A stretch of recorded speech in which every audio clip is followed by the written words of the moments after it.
नमस्कार, आप देख रहे हैं केबीसी न्यूज। देखिए, बिहार में एनडीए की सरकार है, लेकिन एनडीए गठबंधन के जो अलग अलग नेता है, अपने अंदर ही कोई न कोई कलह में उलझे हुए हैं। बता दें कि मांझी और चिराग पासवान की जो बयान है, दोनों के सुर बदले हुए हैं। और जिस तरह से चिराग पासवान 2 दिन पहले भरत तिवारी के घर जाते हैं, वहां अपना बयान देते हैं कि जिस तरह से कार्रवाई की गई है या जिस तरह से एनकाउंटर का मामला किया गया है, इसकी जांच हो और इस तरह की वारदात नहीं चलेगी, पुलिस पदाधिकारी की शक्ति से जांच की जाए। वहीं जीतन राम मांझी ने कहा कि कोई भी व्यक्ति कहीं चला जाए, उससे हमें मतलब नहीं है, लेकिन जो कुछ हुआ वो अपराधी था। लेकिन इन तमाम मसलों को देखा जाए, वहीं अशोक चौधरी भी 2 दिन पहले वहां पहुंचे थे और अशोक चौधरी ने कह दिया कि पिस्टल तो नकली था। इन तमाम पहलू को अगर देखा जाए तो इस पर उप मुख्यमंत्री विजय कुमार चौधरी से भी सवाल किया गया। कई ऐसे सवाल किए गए। पटना में जो बांकीपुर विधानसभा एक विधानसभा पर उपचुनाव होने हैं, उस मसले पे भी बात किए गए। इन तमाम पहलू पर क्या कुछ कहते हुए नजर आ रहे हैं उप मुख्यमंत्री विजय कुमार चौधरी, जरा सुनिए।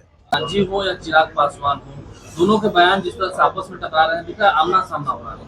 ये पिलोट ये स्वाभाविक है। अलग अलग पार्टियां हैं ना, अलग अलग पार्टियां हैं, तो कुछ सोच में अलग अलग बात आना स्वाभाविक है ना। लेकिन अंत में सरकार के निर्णय, सरकार की दिशा के साथ सभी पार्टियां, सभी दल के लोग होते हैं। सामान्य रूप से 5 पार्टियां हैं, तो आपस में विचारों में थोड़ी भिन्नता, ये कोई बहुत ही माने असंभव बात नहीं है। जो आरा में घटना हुई थी, आपकी के कैबिनेट के मंत्री हैं, वहाँ गए थे, उन्होंने कहा कि प्रशासन कहीं पे जाके कोई मंत्री गए, तो इसमें क्या माने कोई ऐसा तो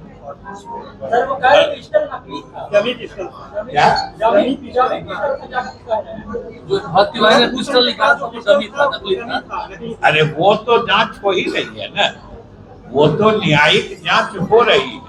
और हम तो सभी लोगों को कहेंगे और आप मीडिया के साथियों को भी कहेंगे कि जो लोग भी आपको कुछ सूचना देते हैं उस घटना के संबंध में, उन सभी सूचनाओं को आप उस न्यायिक आयोग तक जरूर पहुंचा दें, क्योंकि सरकार ने बहुत ही स्पष्टता से कहा है कि इसमें जो भी दोषी हो जाए होंगे, सरकार किसी को बख्शने नहीं जा रही है। उसमें जांच हो रही है, न्यायिक जांच हो रही है।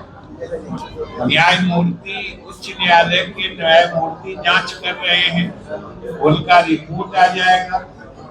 जिसका भी दोष होगा, कोई पदाधिकारी हो जिसका दोष होगा, उस पर कार्रवाई हो।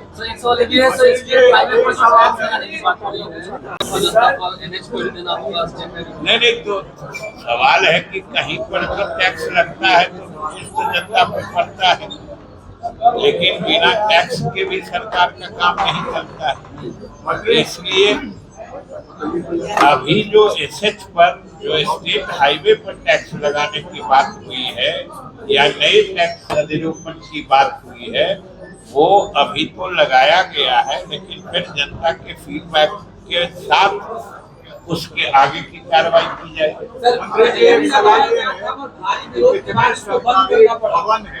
पर जो झंडा है उसी की तरह कलर कर रहे हैं, क्या ये प्रावधान में है कि जो भी विधायक हो, मंत्री हो, वो अपने बदले का अपने पार्टी के कलर के हिसाब से रंग? मैंने अमूमन तो सरकारी मकान को किसी पार्टी के कलर में रंगना नहीं चाहिए। सरकारी मकान है, अपने पार्टी का झंडा लगा देना चाहिए। मेरे ख्याल से इससे बचना चाहिए। बिहार एनडीए की बैठक बुलाई गई है। बिहार के एनडीए के विभिन्न जो पार्टी है, 5 पार्टियां हैं, उनके जिला अध्यक्षों की बैठक 10 तारीख को मुख्यमंत्री जी ने बुलाई है। उनकी आवाज पर बैठक होगी, उसमें सभी पार्टी के सभी जिलों के अध्यक्ष रहेंगे और सरकार के मंत्रीगण रहेंगे। सरकार के कामकाज के बारे में पार्टी के पदाधिकारियों से फीडबैक लिया जाएगा। अगर उनकी समस्याएं होगी तो निराकरण किया जाएगा। सरकार की कार्यशैली के बारे में उनके कुछ सुझाव परामर्श होंगे तो सरकार उस पर विचार करेगी। सर, पाजीपुर में बाइपोल होना है सर, प्रशांत किशोर को उम्मीदवारी पेश कर रहे हैं। उम्मीदवारी तो किसी की होगी तो इस पर तो कोई रोक है नहीं। ये तो सामान्य सी बात है। आप लोगों में से भी किसी को मन हो तो उम्मीदवार बन सकते हैं। ये आपको इस न्यूज में क्या खासियत लग रही है तो बताइए। उपचुनाव होने वाला है और कोई व्यक्ति अगर उम्मीदवार बन रहा है तो आपके लिए ये प्रश्न क्यों बनता है? आप लड़ाई देखते हैं सर? आपके लिए ये प्रश्न क्यों बनता है? और अभी धैर्य से रहिए, बहुत उम्मीदवार आएंगे, अलग अलग पार्टियों के उम्मीदवार आएंगे। लेकिन हम आप लोगों से समझना चाहते हैं, जो कोई आदमी उम्मीदवार बनता है तो ये आपके लिए प्रश्न क्यों बनता है? चुनाव है तो धैर्य रखिए, अभी और उम्मीदवार बने। सवाल ये है कि प्रशांत किशोर का ये दावा रहा है कि भारत में सरकार बनाए, हमने तेलंगाना की सरकार बनाई को मुख्यमंत्री बनाया, लेकिन दोनों मैदान में उतर रहे हैं। क्या उनके द्वारा ये पहला दावा किया जा रहा है? इसके पहले आपने उनको दावों को नहीं सुना था। जैसे हमने कहा उम्मीदवार होने के लिए सभी स्वतंत्र हैं, दावे करने के लिए भी सभी स्वतंत्र हैं, लेकिन एक बात निश्चित है, जो उम्मीदवार कोई बने, दावा कोई करे, जीत एनडीए की है। सर, शत्रुघ्न सिन्हा ने प्रशांत किशोर का समर्थन, हमने क्या कहा कि उम्मीदवार कोई बने, समर्थन कोई किसी को दे, जीतेगा एनडीए का उम्मीदवार। तो आपने सुना, विजय कुमार चौधरी का मानना है कि सरकार एक है, दल अलग अलग है, तो उसकी मानसिकता और उसकी सोच, उसके बयान भी कुछ न कुछ भिन्न जरूर होंगे। ऐसा पार्टी के या एनडीए के सशक्त नेता जो है वो भी मान रहे हैं। लेकिन सबसे बड़ा सवाल ये है कि अगर सबकी सोच एक है, एक जैसी नहीं है, तो फिर दल में जो एक एकाग्रता है, दल में जो एकमतता है, वो कैसे रहेगा।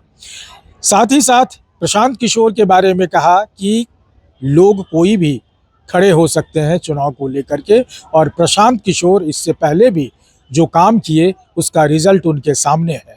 अब समय आने दीजिए और समय आने के बाद हर कुछ पता चल जाएगा। अमलेश आनंद, केबीसी न्यूज़, पटना।